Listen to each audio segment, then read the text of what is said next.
Dari Mas Raden Trader ya, dari Mas Raden Trader ini ya. Dia itu bercerita begini ya. Saya jualan di Shopee, omset ratusan juta sebulan di saat Covid 2019. Shopee memberikan limit pinjaman hingga 423 juta. Awal mula saya pinjam sekitar 100 juta. Oke. Kemudian saya kena tipu ratusan juta proyek investasi tanah tahun 2020. Akhirnya saya pinjam lagi ke Shopee untuk membayar hutang sebelumnya ya. Sekarang sudah bingung banget mau bayarnya gimana, sementara penjualan makin kesini makin sepi. Ya, emot. Saya udah chat Shopee untuk pengajuan keringanan tenor waktu pembayaran seperti di bank, tapi tetap nggak bisa, gitu ya. Mana bunganya sekarang nambah gede, nggak tahu, hidup terasa kosong banget, uang saya habis dimakan bunga, gitu ya. Jadi intinya dia ini galbay 423 juta di Shopee gitu ya. Nah, ya. Yang ingin saya sampaikan adalah yang pertama, Mas ini mengatakan ingin mengajukan keringanan gitu ya, di mana itu? Ingin mengajukan keringanan, tapi tidak bisa gini ya. Saya sudah chat Shopee untuk pengajuan keringanan tenor waktu pembayaran seperti di bank tapi tetap nggak bisa. Gitu ya. Mas ini mengatakan ingin mengajukan keringanan seperti di bank tapi nggak bisa. Nah, semua pinjol itu ya tidak akan mau memberikan Anda keringanan. Oke, ingat ya, semua pinjol tidak akan mau memberikan Anda keringanan. Oke, pertanyaannya kenapa kok pinjol ini tidak seperti bank gitu ya? Di sini kan tenor waktu membayar seperti di bank gitu kan ya. Kenapa pinjol ini tidak seperti bank yang bisa memberikan keringanan? Jawabannya adalah karena semua pinjol itu enak digalbay. Oke. Kenapa pinjol-pinjol ini enak digalbay? Ya, karena tidak adanya jaminan atau agunan yang kita serahkan pada saat kita berhutang ke pinjol itu. Ya, berbeda dengan bank atau leasing. Ketika kita hutang di bank atau leasing, kita menyerahkan jaminan berupa BPKB, sertifikat tanah dan lain-lain. Ya, yang jika kita nunggak, ya, dan sudah diberikan tenggang waktu selama beberapa bulan, namun kita tetap tidak membayar, maka jaminan itu bisa diserahkan atau bahasa kasarnya ditarik leasing dan disegel bank. Yang artinya pinjol ini berpikir jika Anda menunggak 1 hari, lalu Anda terlalu cepat menyadari bahwa Anda tidak rugi apapun, maka alhasil gagal bayar terjadi dan pinjol ini rugi. Ya, maka dari itu DC-DC pinjol dalam menagih nasabahnya itu mengotot, ya, ngotot sampai menghina, berkata kasar, sebar data, memaki-maki nasabahnya. Ya, DC pinjol itu kan seperti itu. Karena takut Anda segera sadar bahwa Anda tidak kehilangan apapun ketika Anda gagal bayar di pinjol. Oke ya. Nah, masalah keringanan pembayaran, pengampunan Anda ini ya keringanan penghilangan denda gitu kan ya, penghilangan bunga gitu dihilangkan gitu ya. Masalah seperti itu ya, itu hanyalah masalah psikologi. Ya, itu hanyalah masalah psikologi. Jika Anda menginginkan keringanan, itu hanyalah masalah psikologi, bukan masalah aturan. Ya, saya contohkan begini. Saya, misalkan, Anda anggap saya adalah investor yang punya uang investasi di pinjol sebesar 500 juta. Oke. Nah, lalu ada suatu perusahaan pinjol, apapun pinjolnya, ya, karyawan sales representatif dari perusahaan pinjol itu mendekati saya, ya, menawarkan kepada saya, Pak, ada toko online yang penghasilannya ratusan juta per bulan, pemasukannya ratusan juta per bulan, Pak, ini Pak. Ya, sekarang dia butuh 423 juta untuk modal tokonya. Ya, nah kata investornya, wih, gila juga nih ya. Beneran nih Mas, pemasukan per bulan tokonya itu ratusan juta. Iya Pak, bener Pak ya. Beneran ya, bisa cuan besar saya nih begini ya. Nah, akhirnya investor tersebut menyetujui. Oke. Lalu dana pinjaman cair, ya kan? Ternyata yang punya toko gagal bayar. Oke. Nah, investornya mengetahui hal tersebut bahwa yang punya toko ini gagal bayar gitu ya. Pastinya investor ini minta pertanggungjawaban perusahaan pinjol itu. Ya, gimana ini uang saya? ya. Kalau uang saya sampai tidak dikembalikan, akan saya rating perusahaan Anda menjadi perusahaan yang jelek, ya, sehingga nanti tidak ada lagi investor yang ingin invest ke perusahaan Anda itu. Gitu ya. Nah, sekarang pertanyaannya, sebagai perusahaan pinjol yang sedang ditekan para investor ya, mending mana?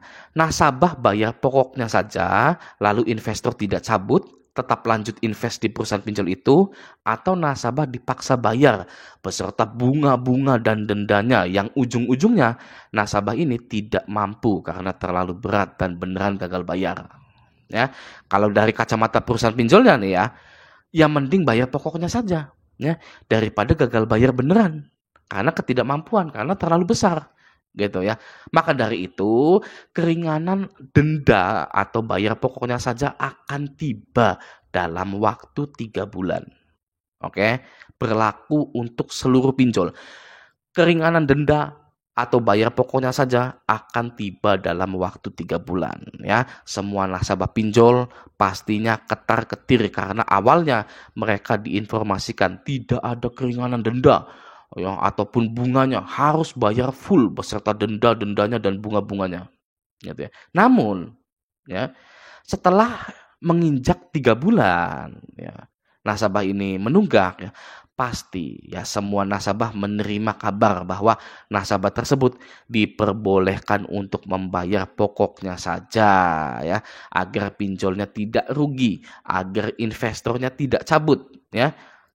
Jadi intinya tenang saja ya. Kalau Anda ya bukan orang seperti saya ataupun prajurit-prajurit galbay yang lainnya ya, pasti ada keringanan, hanya masalah waktu saja ya. Dan sudah saya spoiler, sudah saya kasih tahu waktunya 3 bulan ya, Anda akan ditawari keringanan. Oke, itu yang pertama ya.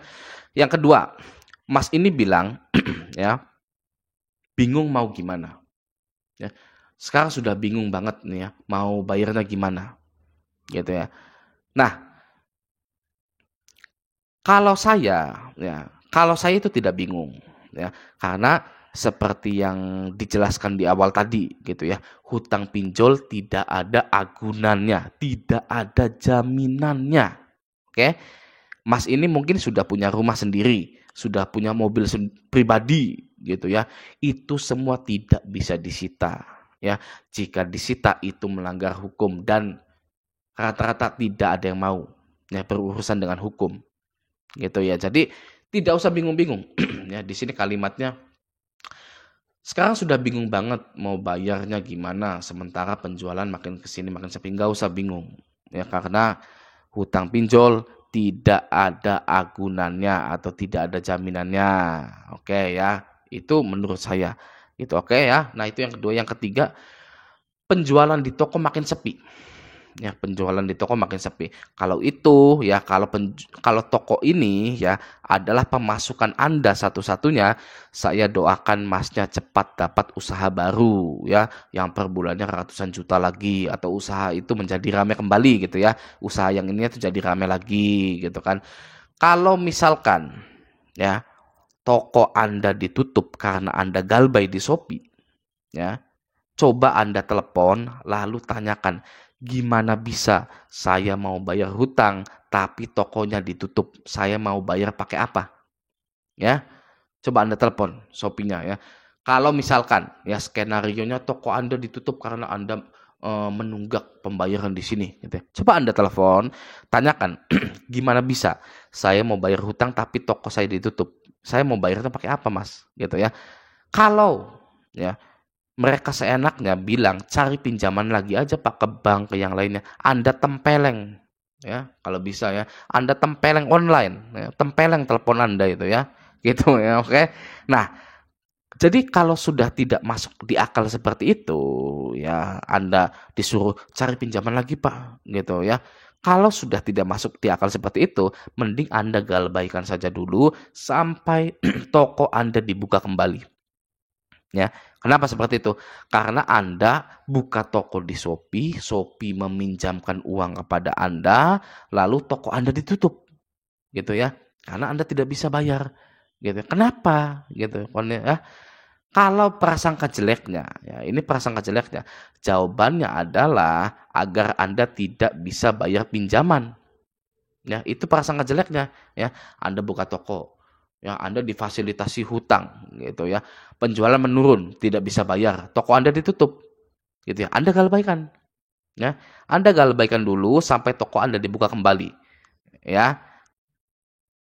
Nah, prasangka jeleknya itu agar Anda tidak bisa bayar pinjaman. Itu prasangka jeleknya. Kenapa Anda disengajakan agar tidak bisa bayar pinjaman?